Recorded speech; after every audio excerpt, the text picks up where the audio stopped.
You know, every single day we all step into this vast digital world. We connect, we browse, we log in, we send messages, and with every single one of those clicks, there's this invisible suit of armor protecting you. So today, we're going to pull back the curtain and really demystify that armor, piece by piece. I mean, really think about it for a second. From the moment you connect to the Wi-Fi at your favorite coffee shop to that late-night online shopping spree, there are these complex layers of security protocols just humming along in the background. You don't see them, but trust me, they are absolutely essential. So let's start at the very beginning of your digital day. Our journey kicks off with the very first thing most of us do online, connecting to Wi-Fi. You can think of this as the front gate to your entire digital life, and making sure that gate is locked up tight is completely non-negotiable. See, back in the early days, we had this thing called WEP. The problem? Well, it was like a screen door on a bank vault, just full of serious security holes. It's totally obsolete now, and that's why we moved to the modern standard, which is technically called IEEE 802.11i, but we all know it as WPA2 and now the even better WPA3. It was literally built from the ground up to fix every single one of WEP's flaws. So what makes it so much better? Well, for starters, it uses a way stronger encryption method called AES. That stands for Advanced Encryption Standard, and it's basically the gold standard for scrambling data so no one can read it. It also brought in these advanced mechanisms, like something called the four-way handshake, to make sure the secret keys that lock and unlock that encryption are exchanged safely. The bottom line is, this standard makes your very first step online incredibly secure. All right, so you're connected securely. What's next? You open your browser, and you see that little padlock icon right next to the website address, right? That little guy is our next layer of armor. Let's actually decode what it really means.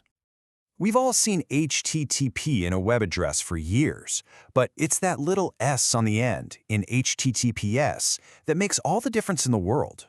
That S, it stands for secure, and it means that everything you send, passwords, your credit card info, you name it, gets scrambled into unreadable code that some eavesdropper just can't decipher. And what's the engine that's powering that S? It's a protocol called Transport Layer Security, or TLS for short. Look, if HTTPS is the armored car carrying your data, TLS is the team of guards inside who lock the doors, check the driver's ID, and make absolutely sure that package arrives unopened. Now, you might have also heard of SSL. That was kind of the original version, but a bit like WEP, they found some security holes in it over time, so it's been deprecated. Basically, it's retired. TLS is its modern, much more secure successor, and it is the standard we all use today. So what does TLS actually do? Well, it basically makes three promises. First, encryption. It hides your data from prying eyes. Simple enough. Second, authentication. It proves you're talking to the real website and not some fake lookalike. And third, integrity. It guarantees that the data you're sending hasn't been secretly messed with along the way. It's really the whole security package. But hang on, that brings up a really important question, right?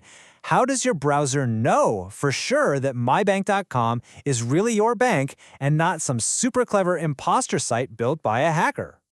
The answer is something called an X.509 certificate. The easiest way to think of it is as a digital passport for a website. It's issued by a trusted third party, kind of like how a government issues a real passport, and it officially proves that the website is who it claims to be. This is exactly how trust is built on the internet.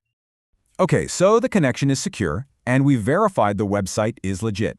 Now it's your turn. You have to log in. This is the next critical security checkpoint, proving that you are who you say you are.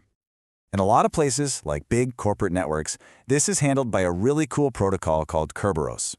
Instead of you having to type your password over and over again for different services, Kerberos gives you a secure digital ticket after you log in just one time. It's just like getting a security pass when you walk into an office building that lets you onto different floors without having to show your ID every single time. It works in this simple three-step dance. First, you prove who you are just once to a central authentication server. That server gives you a master ticket. Then, you use that master ticket to ask for smaller service tickets for the specific things you need access to, like a file server or a printer. And finally, you just show that service ticket to get in. The best part? Your actual password is never sent across the network again. It's incredibly efficient and way more secure. So that handles logging into a network. But what about authenticating something more specific, like How do you prove a single message or a document really came from you and hasn't been forged? For that, we use what's called a digital signature, using a system like Algamal. It is the perfect digital version of a handwritten signature. You use your secret, private key to sign a message, which creates this unique mathematical seal. Then, anyone out there with your public key can check that seal to verify two crucial things. One, that it was really you who sent it, and two, that the message hasn't been changed one bit. All right, let's move on to our final action of the day, sending a secure message, like a really important email. How do we seal that digital envelope to make sure it's private and nobody has tampered with it? So you're probably familiar with email attachments, sending images, PDFs, that kind of thing. The standard that makes all of that possible is called MIME. But here's the catch. MIME itself offers zero security. That's where S-MIME comes in. And that S, just like in HTTPS, stands for secure, and it adds that absolutely critical layer of protection to your emails. S-MIME adds 2 layers of trust to your email. First, it ensures confidentiality by encrypting the message itself, making sure only the person it's meant for can ever read it. And second, it uses those digital signatures we just talked about to provide authentication and integrity, proving exactly who the email is from and that its contents are untouched. And to guarantee that the message hasn't been tampered with, S-MIME uses something that's basically the digital version of a wax seal on an old royal letter. If that seal is broken, you know immediately that the message inside can't be trusted. That digital wax seal, it's called an HMAC. It's a special, unique code generated from the contents of the message and a secret key.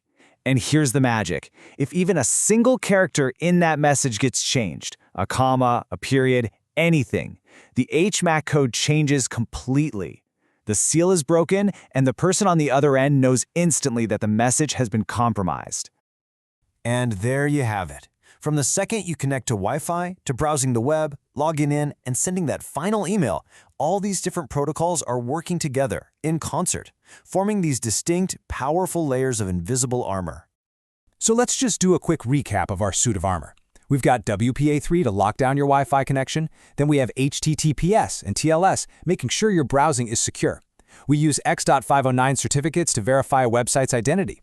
Kerberos is there to handle your secure login to a network. And finally, S-MIME and HMAC team up to protect your emails.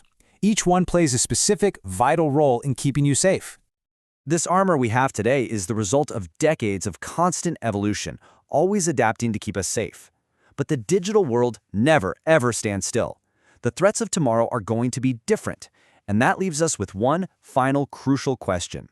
What new pieces of armor will we need to forge to stay safe in the future?